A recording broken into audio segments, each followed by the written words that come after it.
बहुत सारे लोगों को अपने लाइफ टाइम में ऐसा एक्सपीरियंस होता है कि सपने में उनको कुछ गाइडेंस मिल रही है। कभी उनके एंसेस्टर्स के थ्रू उनको गाइडेंस मिल रही है, कभी किसी भगवान के रूप में गाइडेंस मिल रही है, कभी उनको भूत पिशाच इत्यादि दिखते हैं।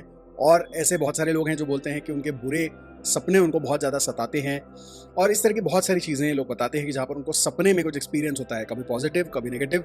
कई बार ऐसा भी होता है कि लोग कहते हैं कि उनको सपने में कुछ दिखा और बाद में वो सच हो गया। तो इन सारी चीज़ों के पीछे क्या रीजंस हो सकते हैं, उनके बारे में आज हम जानेंगे। इसमें हम इसका लॉजिकल एक्सप्लेनेशन भी जानेंगे कि मेंटल लेवल पे ये कैसे पॉसिबल होता है, और दूसरा इसका क्या लॉजिक है, और एस्ट्रोलॉजिकली भी इसका क्या लॉजिक है, इसके बारे में आज हम बात करेंगे। तो आज का जो वीडियो है काफ़ी इंटरेस्टिंग हो सकता है। बहुत सारे लोगों के मन में ये सवाल होता है कि हमारे साथ ऐसा क्यों होता है। तो हो सकता है कि आज के वीडियो में आपको जवाब वो मिल जाए।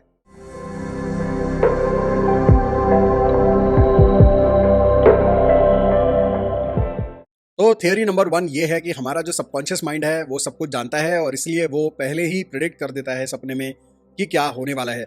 और इसके लिए वो किसी न किसी ऐसे सिंबल को जरिया बनाता है जिसको आप मानते हैं। तो कुछ लोग अगर किसी बाबा में मानते हैं, स्वामी में मानते हैं, गुरु में मानते हैं, तो उनके रूप में बता देते हैं। कभी एंसेस्टर के फॉर्म में बता देते हैं, कभी भगवान के रूप में बता देते हैं। तो जिस भी फॉर्म में आप मानते हैं, आपकी श्रद्धा है, उस फॉर्म में आप ही का सबकॉन्शियस माइंड आपको गाइड कर देता है।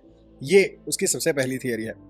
नंबर 2 इसकी थियरी ये है कि आपकी जो कर्मों की सारी हमारी थियरी है लॉ ऑफ कर्मा की, तो आपके जितने भी प्रारब्ध हैं जो इस जन्म में आपको भोगने हैं, वो आपके अंदर आपके सबकॉन्शियस माइंड में ऑलरेडी मौजूद हैं, और वहीं से वो कार्मिक सीड्स मैनिफेस्ट हो रहे हैं।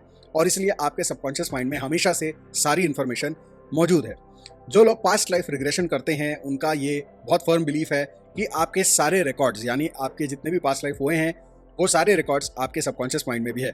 और इसी की वजह से दूसरी थियरी इसमें से जो निकलती है वो ये है कि क्योंकि सारे कार्मिक सीड्स अभी आपके सबकॉन्शियस माइंड में है, और अभी भी जो भी हो रहा है वो सारी चीज़ें आपका सबकॉन्शियस माइंड रिकॉर्ड कर रहा है, तो आगे चलकर क्या होगा, आपके कर्मों का क्या फल आपको मिलेगा, कब मिलेगा, कहाँ मिलेगा, कैसे मिलेगा, ये भी डिटेल्स आपके सबकॉन्शियस माइंड में होते हैं। अब होता यह है कि नॉर्मली हमारे कॉन्शियस और सबकॉन्शियस माइंड के बीच में एक कर्टन होता है, एक पर्दा होता है, ऐसा आप समझ सकते हैं, जिसके वजह से हम एक्सेस नहीं कर सकते वो सारी इन्फॉर्मेशन जो हमारे सबकॉन्शियस माइंड में होती है। इसलिए एक तरीका ये होता है कि आपको हिप्नोटाइज किया जाए और फिर आपको ट्रांस में ले जाया जाए, सबकॉन्शियस लेवल पे लेकर जाया जाए, और फिर वहाँ से वो सारी इन्फॉर्मेशन एक्सेस हो सकती है। और दूसरा ये है कि जब आप सोते हैं तो आप नेचुरली सबकॉन्शियस माइंड के कॉन्टैक्ट में आते हैं, और इसीलिए एक्सीडेंटली कुछ इन्फॉर्मेशन जो है वो स्पिल ओवर हो जाती है आपके सबकॉन्शियस माइंड से कॉन्शियस माइंड में, और इसके वजह से आपको पता चल जाता है कि आगे चल के क्या होने वाला है। तो या तो वो सपना हो सकता है, या तो कभी कभी ऐसा होता है कि आपको एक फीलिंग आती है, एक आवाज़ सुनाई देती है, ऐसा लगता है, और वो आगे चलकर सच होता है। कई बार ऐसा भी लोग एक्सपीरियंस करते हैं, उसको बोलते हैं डेजा वू। डेजा वू का मतलब होता है कि अभी आप एक घटना में से गुजर रहे हैं और अभी आपको ऐसा लगता है कि अरे ये चीज़ तो मैंने होते हुए देखी है, ये पहले भी हुआ है मेरे साथ, वगैरह वगैरह। तो ऐसा क्यों होता है? ऐसा इसलिए होता है कि कहीं नींद में या किसी ट्रांस स्टेट में आपके सबकॉन्शियस माइंड से ये इन्फॉर्मेशन स्पिल ओवर हुई थी आपके कॉन्शियस माइंड में, लेकिन फिर वो भी आप भूल गए थे, और फिर वो उसकी स्मृति जो है वो वापस आती है तब जब वो एक्चुअली घटना घटती है। तो उसके वजह से डेजा वू होता है। तो ये भी एक इसके पीछे का आप समझ सकते हैं एक थियरी है या अंडरस्टैंडिंग है। ओके, सो ये मेंटल लेवल पे ये सारी थियरीज हैं जिसका आप प्रयोग करके आप समझ सकते हैं कि ऐसा आपके साथ क्यों होता है। इसकी और एक थियरी ये भी है कि जो भी आप बार बार सोचते हैं, कॉन्टेम्पलेट करते हैं, कॉन्सेंट्रेट होके सोचते हैं, कई बार सोचते हैं, तो धीरे धीरे वो जो सारा आपका विचार है वो चला जाता है आपके सबकॉन्शियस माइंड में, और फिर वहाँ जाके वो आगे जाके मैनिफेस्ट होता है आपके सपनों में। तो कई बार ऐसा होता है कि अगर आप बहुत चिंता करते करते कोई प्रॉब्लम के बारे में सोचते हुए सो जाते हैं, तो जब आप उठते हैं तब तक आपको उसका सोल्यूशन मिल चुका होता है। कई बार सपनों में सोल्यूशन मिल जाता है। तो कई बार ऐसा भी होता है, कभी कभी अनफुलफिल्ड हमारे बहुत सारे डिजायर्स होते हैं जो रियल लाइफ में पूरे नहीं हो रहे हैं, हम उसके बारे में सोचते सोचते सो जाते हैं, और फिर वो हमारे सपनों में हमारा सबकॉन्शियस माइंड उन डिजायर्स को पूरा कर देता है। तो ऐसा भी होता है।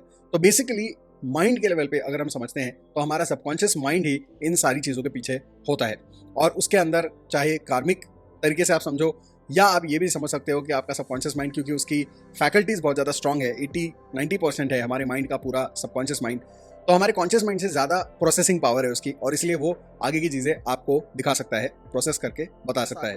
तो ये थे सारी थियरीज जो माइंड के ऊपर आधारित है। अब हम चलते हैं एस्ट्रोलॉजी के ऊपर। एस्ट्रोलॉजी में अगर हम सपनों की बात करें तो जो नेपच्यून होता है, नेपट्यून प्लैनेट जो होता है, वो कहाँ पे प्लेस्ड है, इसके बेसिस पे आपको बहुत अच्छे से पता चल जाता है कि इस इंसान को इंट्यूशंस, ड्रीम्स वगैरह आते होंगे या नहीं आते होंगे, एंड सेकेंडली आते होंगे तो कैसे आते होंगे। यूजुअली जब नेपट्यून आपके लग्न चार्ट में यानी कि आपकी कुंडली में 5th house, 8th house, 9th house, 11th house या 12th हाउस में होता है तो आपको बहुत ही क्लियर और तगड़े इंट्यूशंस आते हैं और आपको सपने भी विशेष करके बार बार आते रहते हैं। अब इसमें कुछ कैटेगरीज बन जाते हैं क्योंकि अलग अलग हाउस में नेपट्यून भी अलग अलग रिजल्ट्स देता है, अलग अलग राशियों में अलग अलग रिजल्ट्स देता है। और नेपट्यून जो है वो 5th हाउस में जब बैठता है तो आपको मंत्र से रिलेटेड या फिर किसी देवी या देवता से रिलेटेड ज़्यादा सपने आते हैं। और कई बार आपको ऐसा बताया जाता है सपनों में कि आपको ये स्तोत्र पढ़ना है, ये मंत्र आपको पढ़ना है, इस तरह की बातें आपको नजर आती हैं। स्पिरिचुअल टाइप की, धार्मिक टाइप की, भगवान से रिलेटेड, मंत्रों से रिलेटेड विशेष करके आपको चीज़ें यहाँ पर नजर आती हैं।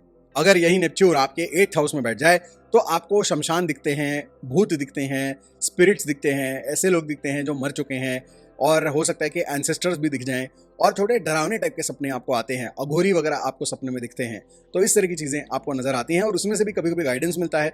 लेकिन ज़्यादातर केसेस में नेपट्यून इन 8th हाउस आपको सिर्फ डरावने सपने दिखाता है और बुरे इवेंट्स होते हुए दिखाता है, अच्छे इवेंट्स पहले नहीं दिखाता है।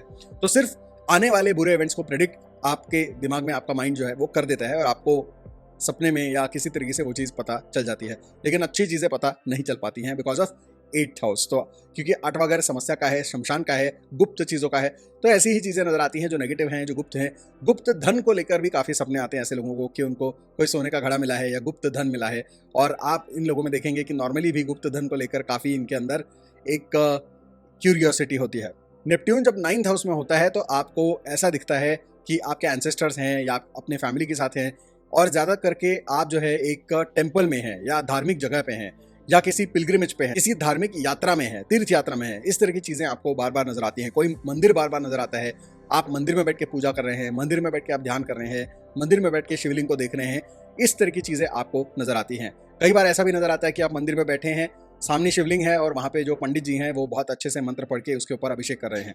तो इस तरह की चीज़ें आपको दिखती हैं जब नेपट्यून आपका 9th हाउस में होता है। जब नेपट्यून आपका 11th हाउस में होता है तो ये काफ़ी अच्छा कॉम्बिनेशन होता है, क्योंकि इसमें अक्सर लोग जो हैं जो भी सोचते हैं, जो भी प्रॉब्लम्स के बारे में सोच रहे हैं या उनके लाइफ में जो भी समस्या है उसी को लेकर कोई सोल्यूशन उनको बराबर टाइम पे मिल जाता है, और ये अक्सर सपने में उनको मिलता है। तो इनको यहाँ पर जो है बहुत सारी ऐसी चीज़ें दिखती हैं सपने में कि वो किसी दोस्त को मिल रहे हैं, या उनका जो काम पूरा नहीं हो पा रहा है वो पूरा हो रहा है, या वो पूरा करने के लिए क्या करना है वो दिख जाता है।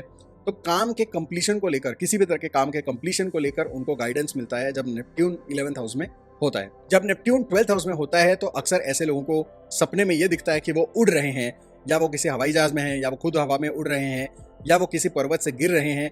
इस तरह की चीज़ें उनको नजर आती हैं, या वो किसी समंदर के सामने खड़े हैं, या वो डूब रहे हैं।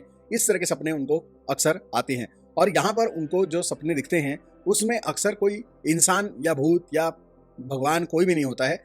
यहाँ पे बड़े ही एब्स्ट्रैक्ट टाइप के सपने उनको आते हैं, जिसमें उनको उड़ते हुए घोड़े या बड़े ही इलॉजिकल से सपने आते रहते हैं और जाते रहते हैं।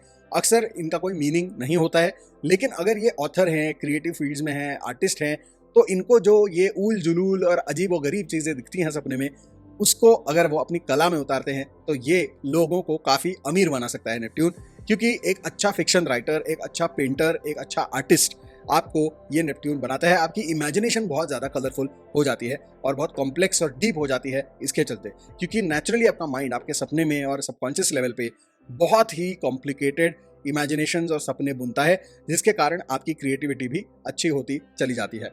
तो इस तरह के सपने आपको दिखते हैं, और कई बार इनको यात्रा के संबंध में सपने आते हैं, या यात्रा होने के संबंध में, यात्रा करते हुए उनको ऐसे कुछ सपने आते हैं जो इनको लाइफ में गाइड करते हैं या मदद करते हैं। खर्चे और नुकसान अगर कोई होने वाले हैं तो उसको लेकर भी इनको कुछ सपने वगैरह आ जाते हैं। घर को लेकर, यानी कि घर खरीदने वाले हैं, गाड़ी खरीदने वाले हैं, तो उससे रिलेटेड अक्सर इनको सपने आ जाते हैं। तो इस तरह के सपने या किसी के बीमार होने के सपने इनको अक्सर आते हैं और वो सही निकलते हैं। यानी कि वो सपने में देखते हैं कि कोई कहीं पे बीमार है, अब हो सकता है कि वो इंसान किसी दूसरे देश में है, लेकिन जब आप फ़ोन करके पूछते हैं तो एक्चुअल में वो इंसान उस वक्त बेड रिडन मिलेगा।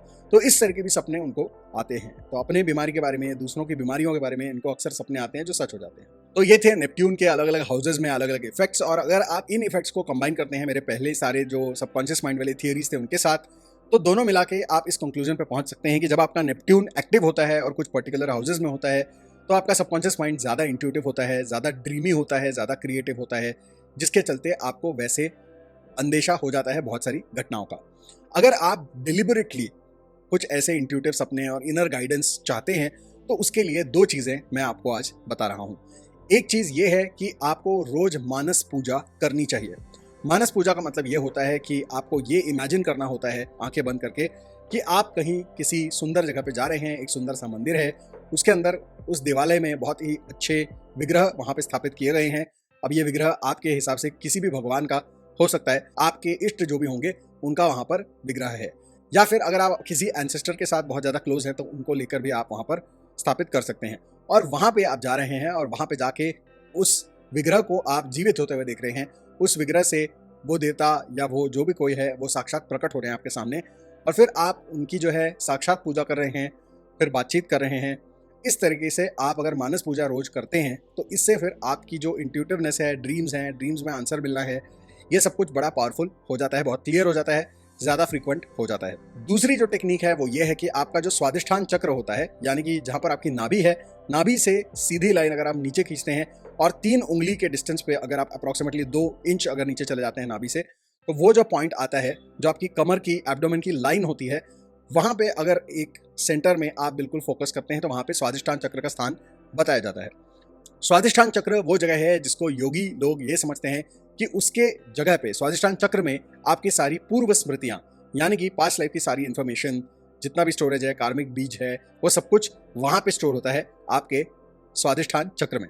तो इसीलिए आपको वहां पे फोकस करना है और वहां पे फोकस करके आपको ऑरेंज कलर को इमेजिन करना है, ऑरेंज कलर पे फोकस करना है।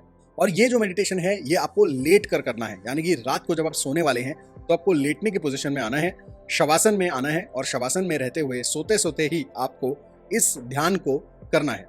इसमें विजुअलाइजेशन कुछ नहीं करना, सिर्फ ऑरेंज कलर को विजुअलाइज करना है, उस पर फोकस करना है, और जो बिंदु मैंने कहा वहां पे आपका ध्यान लगाना है, और वहीं पे आपको इमेजिन करना है कि आपकी रीढ़ की हड्डी में एक ऑरेंज कलर का चक्र है, प्रकाश है, और उसके ऊपर आपको फोकस करना है, और आती जाती सांसों पे ध्यान देते हुए और उस कलर को इमेजिन करते हुए उस पॉइंट पे फोकस करते हुए आपको सो जाना है। तो ये ध्यान जब आप करते रहते हैं तो आप देखेंगे कि धीरे धीरे आपके जो सपने हैं वो ज़्यादा क्लियर होते चले जाएंगे, और इससे आपको कुछ ना कुछ गाइडेंस मिलनी भी शुरू हो जाएगी। लास्टली एक चीज़ और ज़रूरी है, वो है ड्रीम जर्नलिंग बोलते हैं उसको। ड्रीम जर्नलिंग का मतलब होता है कि जब भी आप उठेंगे तो आपको अपने बेड साइड पे एक डायरी रखनी है, एक पेन रखना है, और जो भी सपना आपको याद आ रहा है, जितना भी याद आ रहा है, आपको उस डायरी में लिख लेना है। तो उसमें आपको डेट लिखनी है और अपना जो ड्रीम है उसको लिख लेना है, और इस तरीके से आपको ये डायरी रोज लिखते रहनी है। अब इसका फायदा क्या है? फायदा ये है कि आप रोज अपने ड्रीम्स को रिकॉर्ड करते हैं, और जब आप महीने में एक बार इसको रिव्यू करके देखेंगे तो आप पाएंगे कि कुछ ड्रीम्स ऐसे होते हैं जो रिपीटेटिव हैं, और जिसमें कुछ सिंबोलॉजी है जो बार बार रिपीट हो रही है, या कुछ पैटर्न है जो रिपीट हो रहा है, तो उसको आप याद रख सकते हैं। उसके बाद जो घटनाएं हो रही हैं और आपको लगता है कि ये घटना उससे कनेक्टेड थी, तो वो भी आप उसमें रिकॉर्ड करके रख सकते हैं। इससे आप अपने सबकॉन्शियस माइंड का जो ड्रीम पैटर्न है उसको रिकॉग्नाइज कर लेंगे, और इसके वजह से फिर आगे चल के आप अपने ड्रीम्स को बेटर इंटरप्रेट कर पाएंगे, जिसका आपको फायदा होगा। तो इसलिए ड्रीम जर्नलिंग करना भी काफी फायदेमंद होता है। तो ये था आज का हमारा वीडियो। तो ड्रीम्स में इंट्यूशन पाना, इसके बारे में आज हमने बात की कि नेचुरली ये कैसे होता है, एस्ट्रोलॉजिकली क्यों होता है, और आप कैसे कुछ चीज़ें कर सकते हैं उसको बूस्ट करने के लिए। इसके अलावा और भी एडवांस्ड टेक्निक्स होते हैं, जैसे कि ल्यूसिड ड्रीमिंग नाम का एक प्रकार होता है। तो ये सारी चीज़ें, मानस पूजा वगैरह वगैरह, ये सारी चीज़ें मैं अपने कोर्स में कवर करता हूँ, जिसका नाम है अल्ट्रा अबंडेंस। तो अल्ट्रा अबंडेंस कोर्स में मैं ये सारी चीज़ें कवर करता हूँ, along with all the techniques of law of attraction, developing intuition, meditation की कुछ टेक्निक्स, विल पावर को बढ़ाने के टेक्निक्स, और उसके साथ साथ मैं उसमें बताता हूँ आपको रेकी लेवल 1, 2, 3 सारे टेक्निक्स, सारे सिंबल्स। तो ये सारी चीज़ें उसमें सिखाई जाती हैं। अगर आप ये सारी चीज़ें सीखना चाहते हैं तो आप मुझे कांटेक्ट कर सकते हैं, और अगर आप इस चैनल के पेड मेंबर हैं तो हो सकता है कि उस कोर्स में आपको कुछ अच्छा खासा डिस्काउंट भी मिल जाए। तो आप इस चैनल को सब्सक्राइब करो, इस वीडियो को लाइक करो, ज़्यादा से ज़्यादा लोगों के साथ शेयर करो, और हो सके तो चैनल के मेंबर बन जाओ। और मिलते हैं अगले एपिसोड में ऑफ आउटपुटिंग द स्टार्स। तब तक के लिए may God bless you all.